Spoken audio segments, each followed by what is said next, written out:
لوگ کہتے ہیں ہم حنفی فقہ تک کیوں جائیں، اس سے پہلے نبی جو صحابہ جس کو فالو کرتے تھے ہم اس کو فالو کریں گے نا.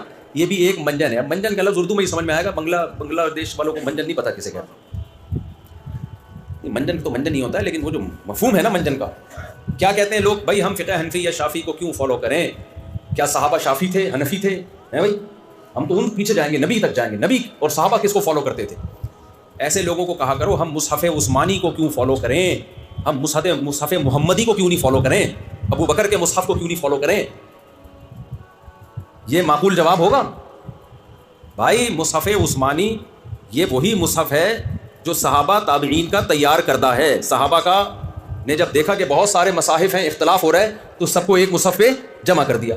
مرتب اس کے جمع کرنے والے چونکہ حضرت عثمان تھے، اس لیے اس مصحف کو نام کیا دے دیا گیا؟ مصحف عثمانی.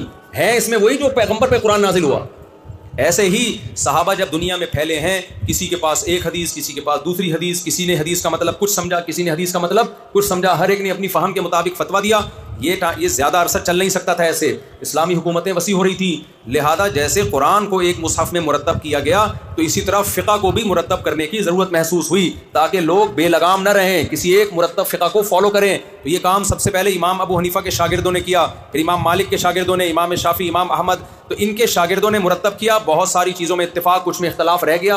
امت نے کہا اب جو اختلاف رہ گیا وہ ختم ہونا ممکن نہیں ہے، کیونکہ جو دلائل کی بحث ہو سکتی تھی وہ ہو گئی ہے. اب ان میں سے کسی ایک کو فالو کرو، دوسرے کو بھی برحق سمجھو. یہ طریقہ 1200-1300 سال سے امت میں رائج ہے، کامیابی کے ساتھ چلا آ رہا ہے. جو اس طریقے سے ہٹے گا وہ لوگوں کو قرآن و سنت کے نام پہ ایک اختلاف کی آگ میں ڈالے گا، وہ ایسے اختلاف کی جنگ میں ڈالے گا جو نہ ختم ہونے والی ہے. اس لیے ہمیں فخر ہے ہم اسی طریقے پہ. اب اس کو فقہ حنفی اس لیے نہیں کہتے کہ یہ قرآن و حدیث سے ہٹ کر ہے، اس کو فقہ حنفی اس لیے کہتے ہیں اس کے جامع مرتب کون ہے، مدون کرنے والے کون ہیں؟ وہ امام حنیفہ، ان کے شاگرد ہیں، اس لیے اس کو حنفی کہا جاتا ہے. تو قرآن و حدیث کے علاوہ کچھ نہیں ہے اس میں. سمجھتے ہو کہ نہیں سمجھتے ہو؟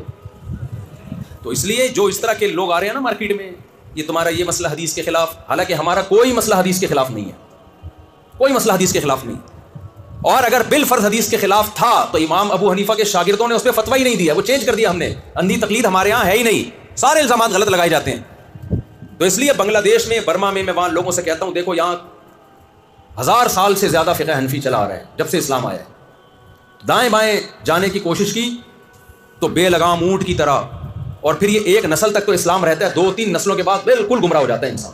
جیسے یورپ میں جا کے جو مسلمان رہتے ہیں نا، امریکہ یورپ میں، 1-2 نسل تک تو جنہوں نے حفاظت کی، 2 نسلوں کے بعد بہت خطرہ ہوتا ہے کہ ٹریک سے بالکل ہی ہٹ جائیں. ایسے ہی اگر ہم اس سے ہٹ گئے نا، اس ٹریک سے، اس راستے سے ہٹ گئے، 1 آدھ نسل تک تو اہل سنت والجماعت والے حکام رہیں گے، اس کے بعد پروگرام خراب ہو جائے.